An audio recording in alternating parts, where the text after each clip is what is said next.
Hello दोस्तों। आज मैं आपको इंडियन पैनल कोड यानी कि भारतीय दंड संहिता की कुछ इम्पोर्टेंट धाराओं के बारे में आपको बताऊंगा, जो कि पुलिस वाले के द्वारा लगाया जाता है।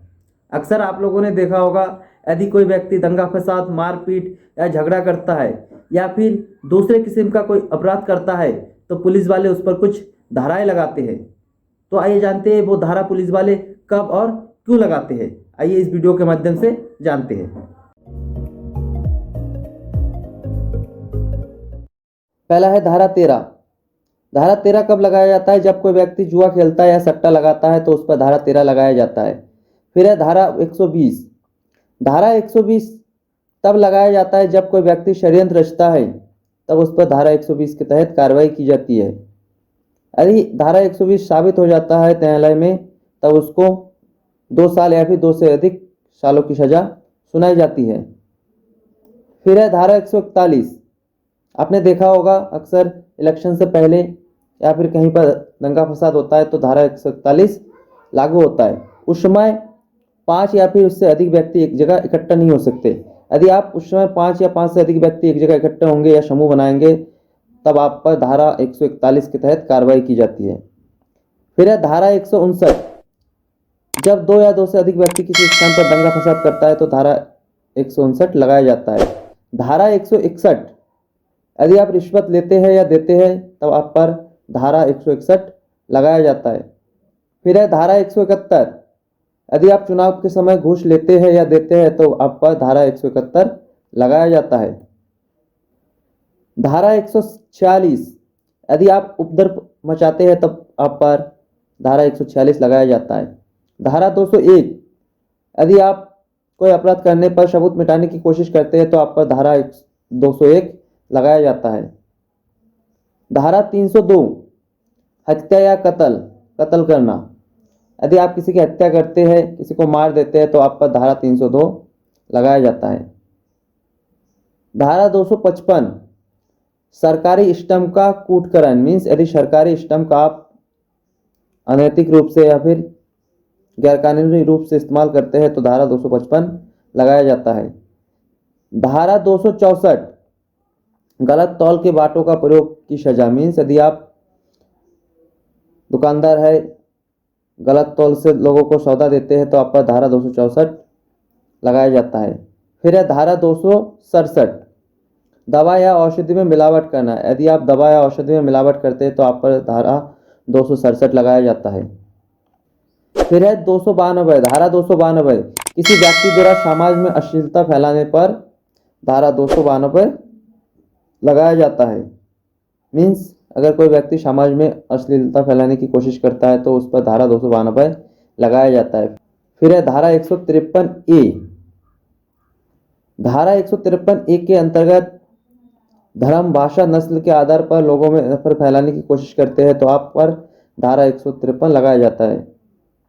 यानी कि यदि आप धर्म, भाषा या नस्ल के आधार पर लोगों में नफरत फैलाने की कोशिश करेंगे तो आप पर धारा 153A लगाया जाएगा। फिर है धारा 302, जो पहले भी बता चुका हूँ।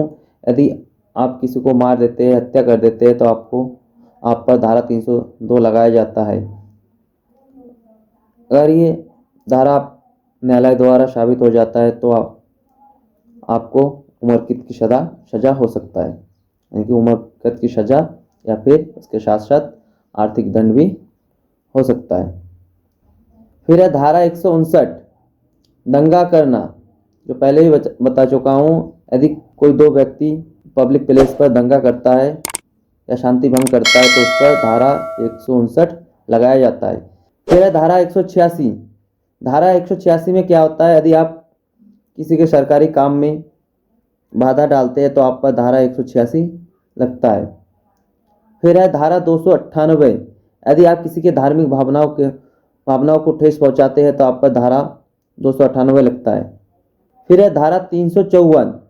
किसी स्त्री की लज्जा भंग करना, मीन्स यदि आप किसी स्त्री की इंसल्ट करेंगे तब आप पर धारा 354 लगाया जाता है। फिर है धारा 372। खाने पीने की सामान में मिलावट करना। यदि कोई व्यक्ति या दुकानदार खाने पीने की सामान में मिलावट करता है तो उस पर धारा 372 लगाया जाता है। धारा 279। सड़क पर उतावलेपन से वाहन चलाना, यानी कि सड़क पर अगर स्टैंड करते हुए या फिर बहुत तेज वाहन चलाते हैं तो आप पर धारा 279 लगाया जाता है। फिर है धारा 292 अश्लील पुस्तकों को बेचना, यदि आप अश्लील पुस्तकें बेचते हैं तो आप पर धारा 292 लगाया जाता है। धारा 306 आत्महत्या करना या उकसाना, यदि आप किसी को उकसाते हैं आत्महत्या करने के लिए तब आप पर धारा 306 लगाया जाता है। फिर है धारा 304 का दहेज हत्या, यदि आप किसी को दहेज के लिए मार देते हैं तो आप पर धारा 304 का लगाया जाता है। फिर है धारा 307 अगर कोई व्यक्ति किसी की हत्या करने के इरादे से उसको चोट पहुंचाता है लेकिन उस व्यक्ति की मृत्यु नहीं हुई है तो धारा 307 के तहत सजा का प्रावधान है। मीन्स यदि आप किसी की हत्या करना चाहते हैं लेकिन आप हत्या कर नहीं पाते, किसी कारणवश उसको चोट लग जाती है, तब आप पर 307 के तहत कार्रवाई की जाती है। फिर है धारा 362 अपहरण, यदि आप किसी को अपहरण करते हैं तो धारा 362 लगाया जाता है। धारा 363 किसी स्त्री को लेकर भागना, यदि किसी को आप लेकर भाग जाते हैं किसी महिला को तो आप पर धारा 363 लगाया जाता है। फिर है धारा 366 नाबालिग लड़की को लेकर भागना, यदि आप 18 साल से कम उम्र के लड़की को लेकर भागते हैं तो आप पर धारा 366 लगाया जाता है। फिर है धारा 376 बलात्कार करने पर धारा 376 लगाया जाता है। धारा 379 संपत्ति की चोरी करना, यदि आप किसी की संपत्ति की चोरी करना चाहते हैं या चोरी करते हैं तो आप पर धारा 379 लगाया जाता है।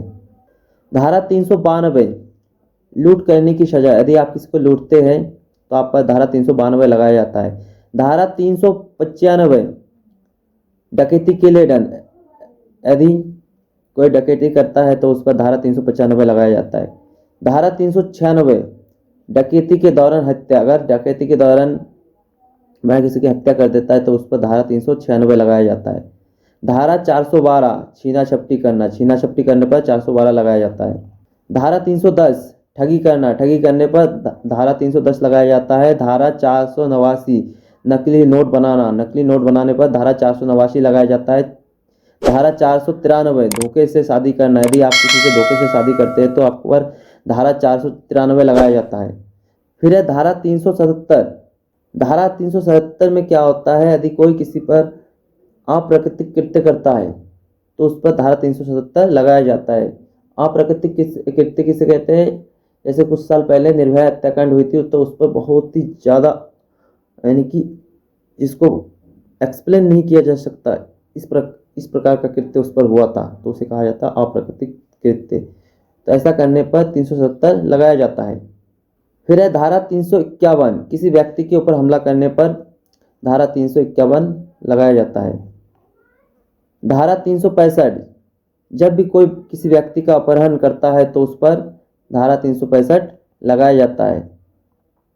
अपहरण करने पर 7 साल का कारावास या फिर और इसके साथ साथ आर्थिक दंड भी दिया जाता है। धारा 378 जब कोई व्यक्ति किसी का चल संपत्ति की चोरी करता है तो उस पर धारा 378 लगाया जाता है, यानी किसी की चल संपत्ति की चोरी करता है कोई व्यक्ति तो उस पर धारा 378 लगाया जाता है। फिर है धारा 312 जो भी किसी स्त्री का गर्भपात करता है या करवाता है तो उस पर धारा 312 लगाया जाता है। अगर उस पर धारा 312 साबित हो जाता है तो उसको 1 या उससे अधिक सालों की सजा और उसके साथ साथ आर्थिक दंड भी दिया जाता है। मीन 312 अगर धारा 312 लगाया जाता है तो उसको 1 साल या उससे अधिक सजा और इसके साथ साथ आर्थिक दंड भी दिया जाता है। धारा 369 10 से कम आयु के बच्चों का अपहरण करना, यदि 10 से कम आयु के बच्चों का अपहरण कोई करता है तो उस पर 369 धारा लगाया जाता है। धारा 415 किसी के साथ छल करना, किसी के छल करने पर धारा 415 लगाया जाता है। फिर है धारा 420 छल या बेईमानी से संपत्ति अर्जित करना, यानी कि छल या फिर बेईमानी से किसी की संपत्ति अर्जित करते हैं, धोखाधड़ी से करते हैं तो धारा 420 लगाया जाता है। फिर है धारा 438 आग या विस्फोटक पदार्थ द्वारा की गई कुचेष्टा के लिए दंड का प्रावधान है। मीन्स यदि आप आग या फिर विस्फोटक पदार्थ के द्वारा कहीं पर तबाही मचाने की कोशिश करते हैं तो आप पर धारा 438 लगाया जाता है। धारा 494 पति या पत्नी के जीवन, धारा 494 पति या पत्नी के जीवित रहते हुए दूसरी शादी करने पर आप पर धारा 494 लगाया जाता है। फिर है धारा 264, 265 या 266। 264, 65, 66 में यदि आप दुकानदार है, यदि कम तोलते हैं तो उस समय 264, 65 और 66 के तहत आप पर धारा लगाई जाती है। धारा 354 किसी स्त्री की लज्जा भंग करने के इरादे से उस पर आपराधिक बल का प्रयोग करना। यदि कोई किसी स्त्री की लज्जा भंग करता है या इंसल्ट करता है तो उस पर धारा 354 लगाया जाता है। फिर लास्ट में है धारा 499। धारा 499 क्या है? जब भी कोई व्यक्ति किसी अन्य व्यक्ति समुदाय का मानहानि करता है जिससे उस व्यक्ति की प्रतिष्ठा, इज्जत और ख्याति और सामाजिक सम्मान का क्षति होता है तो उस पर 499 और 500 के तहत सजा दिया जाता है। ये सजा 2 साल की सजा होती है या फिर इसके साथ साथ इसको उस पर आर्थिक जुर्माना भी लगाया जा सकता है। तो दोस्तों ये था कुछ इंपॉर्टेंट धाराएं जो कि पुलिस वाले के द्वारा लगाए जाते हैं। दोस्तों यदि आपको इन धाराओं का नॉलेज है तो आप जब कभी भी इस प्रकार के मुसीबत में पड़ते हैं तो आप पुलिस वालों से बहस कर सकते हैं कि हमने तो ये किया है या फिर उसने ये किया है, तो इस पर इस आधार पर धाराएं आपने क्यों लगाया।